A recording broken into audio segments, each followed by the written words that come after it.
Ram Robert Rahim நாம் தாயின் உயிர். ராம் ராபர்ட் ரஹீம் நாம் தாயின் உயிர்.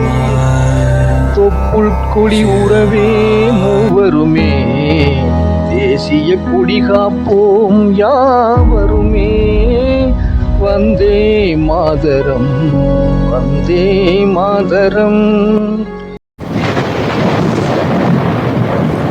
காலில் ஈரம் படாமல் கடலை கடந்தவனை கூட நீ பார்த்துருக்கலாம். ஆனால் கண்ணில் ஈரம் படாமல் வாழ்க்கையை கடந்த ஒருத்த கூட இந்த உலகத்தில் இல்லைடா.